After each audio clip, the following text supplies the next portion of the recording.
Ajabi, we would like to hear from you now. Okay, thank you very much, ladies and gentlemen of the press. This is a test on the post-election press statement on the conduct of the 25th February 2023 presidential and National Assembly elections. Preamble. The Nigerian Women Trust Fund Gender and Election Watch deployed 400 accredited observers across 7 states and the Federal Capital Territory to observe the election on 25th February 2023. The states are Adamawa, Kogi, Kano, Lagos, Oyo, Rivers, and Anambra, with spread across the 6 geopolitical zones of Nigeria. The Nigerian Women Trust Fund drew through the feedback from the observers deployed, the analysis of the feedback, and as a follow-up to its pre- and interim press statements issued earlier on 24th and 26th February 2023 respectively, which is to state as follows. A. Overall conduct of the elections. The conduct of the 2023 Presidential and National Assembly elections has been largely peaceful and has witnessed the resilience of many Nigerians, especially women, who participated as voters, poll officials, and candidates in the election. However, the challenges associated with the delays experienced in the opening of polls, um, pockets of um, pockets of disruption, and the slow and untimely upload of results on the IREF remain strong points of concerns for Nigeria's democracy. We acknowledge the efforts of the election management body, the Independent National Electoral Commission (INEC), but ask for stronger efforts to consolidate on the gains made so far in Nigeria's electoral space and to continue to guarantee Nigerians that their votes truly count. Participation of women. The participation of women as voters, as poll officials, and candidates are highly commendable. Women are resilient and are committed to a truly democratic process, although the turnout of women need to continue to improve. Women and violence. We are also worried at the kind of violence experienced by some female candidates and the electorate, and condemn in very strong terms, while calling upon relevant security agencies to take action to forestall future occurrence. Security and elections. The effort of the security agencies is commendable but needs more improvement to record zero security breaches and intimidation throughout the duration of elections, especially to secure the confidence and participation of women in the electoral process. Priority voting. The efforts of poll officials to uphold the priority voting guidelines impacted positively well on the electorate, as pregnant women, nursing mothers, the elderly, as well as the physically challenged and women with disabilities were accorded priority to perform their civic responsibilities.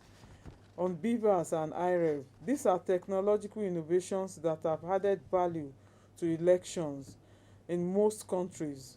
In most polling units where observation took place, it was noted that the machines worked well, and a few places where it did not work, it was fixed, but resulting in a delayed start of polling, which accounted for some of the voters, including women, leaving the queue to go back home without casting their vote.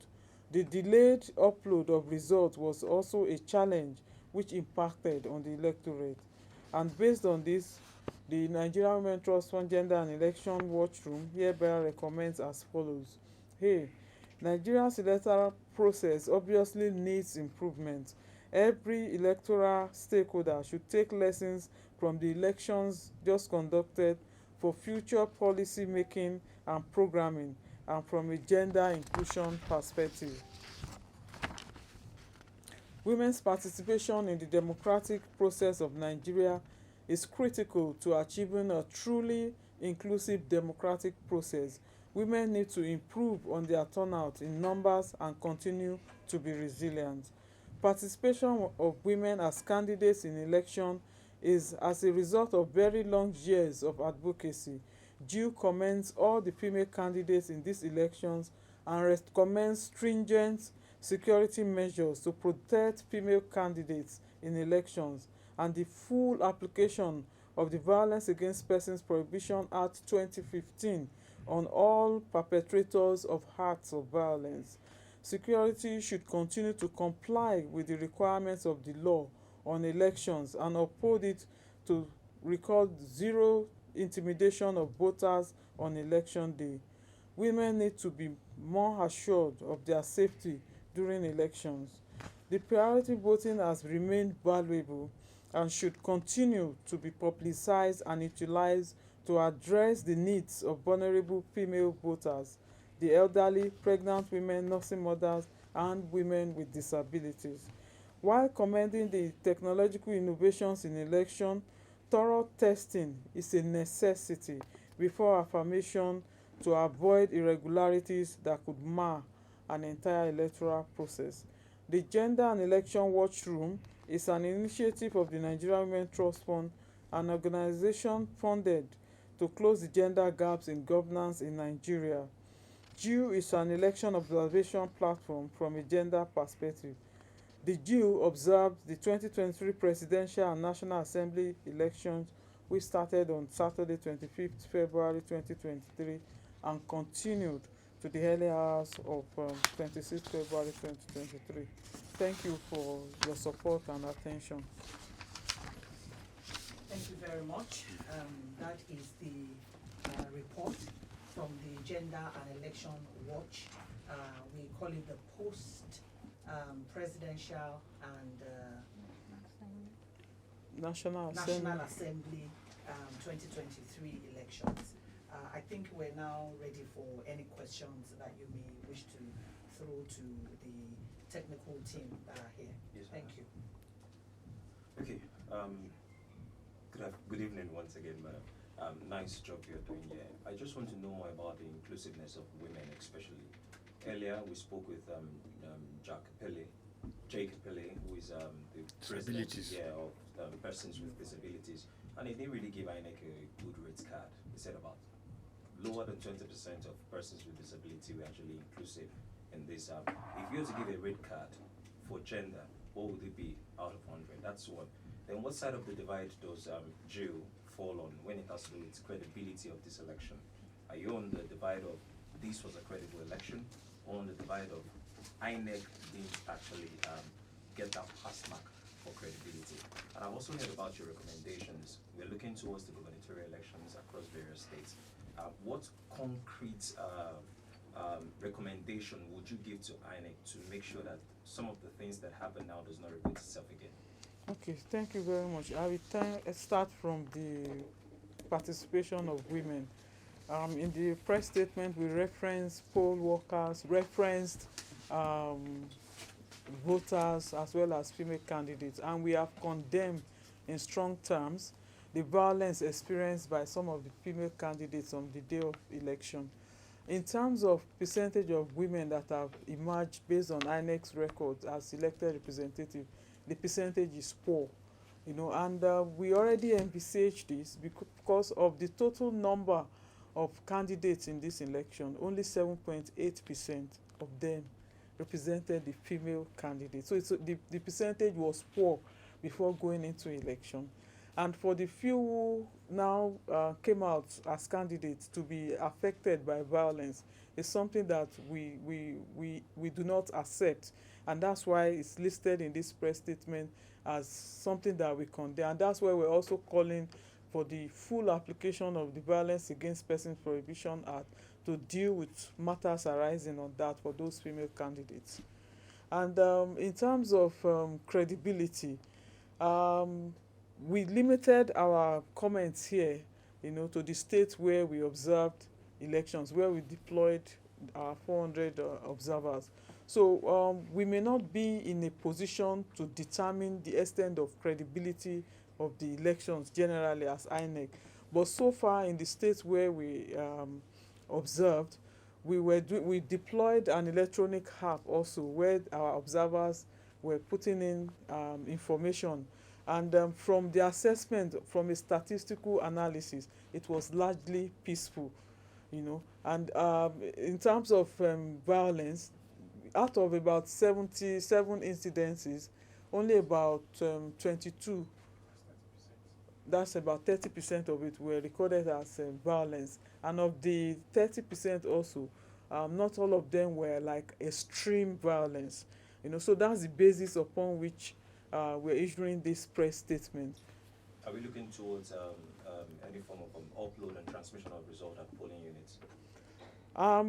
We looked at some of the observers also posted the results because they stayed throughout the duration of the election, and some of our personnel also compared what was recorded and what has been uploaded on the IREP so far.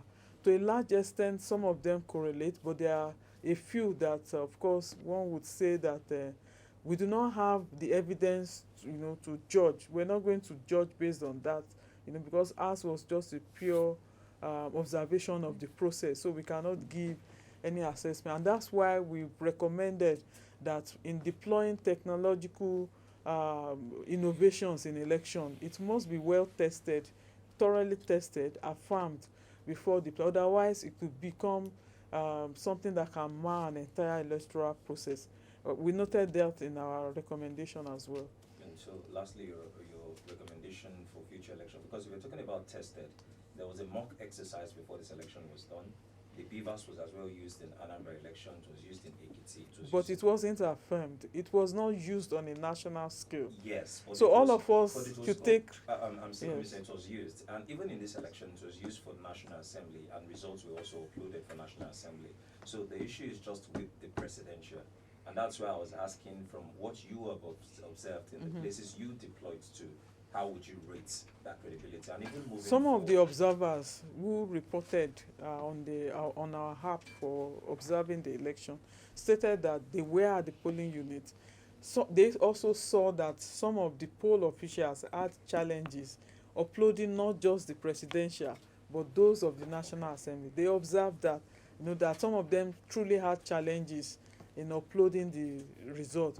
Although the good thing was that a lot of the voters also had phones, their own electronic devices, to capture the results of the election, even though it was challenged with being uploaded. So they confirmed that to us. Okay. Okay, my name is Sinafi Omanga from the International Center for Investigative Reporting. On the day of the election, we visited the place called Karamajiji. Yeah, Karamajiji, where people with disability live. And then as at 11 a.m. when we were there, INEC had not arrived that place. And most of the people, despite their conditions, they had come and they were there, INEC had not come. So obviously the situation was, they were there till maybe around 24 we left, and INEC had not come. So I just wanted to react to that incident. How were the people with disability, you know, prioritized during the election? Okay, you've asked two questions. The delay in opening of polls. At the place where people with disability live, but specifically because it was expected that people like this should be prioritized. That means they should be attended to before, you know. But then these people, despite their conditions, came and INEC was not on ground. So how were they prioritized during the election? Okay, the priority we mentioned in the text of press statement was the guideline within INEC that says that if people queue up for voting on election day, the elderly, nursing mothers, pregnant women should be given priority voting. A lot of our observers noted that, you know, across the states where we deployed. However, in relation to polls being delayed and in a jurisdiction where persons with disability were, I think it runs in line with the general delay in the opening of polls. In our earlier press statement, the interim press statement, we noted that in the polling units where we observed, only 3.3% of polls were open as at 8:30 a.m. So the delay in opening of polls runs across every sector, not just with persons with disability. However, we noted from our observers that women won't had need to enjoy the priority voting as stipulated by the INEC guideline were given such respect, to enjoy the priority voting. Sorry, just to add to what the Chief Executive Officer of Nigerian Women Trust Fund has just stated. Karmajiji is disability colony in FCT. The priority expected to be given to persons with disability is as to where they are among other voters. So they will be given that priority. So in terms of opening of polling station, as she already stated, it was a general issue across the country, across all polling units. So the delay in INEC arriving in Karmajiji is not exactly that they were targeted to be delayed. So it will be seen from the general angle of all opening of polls across the country. Okay, do we have any more questions? Okay, thank you very much. In the absence of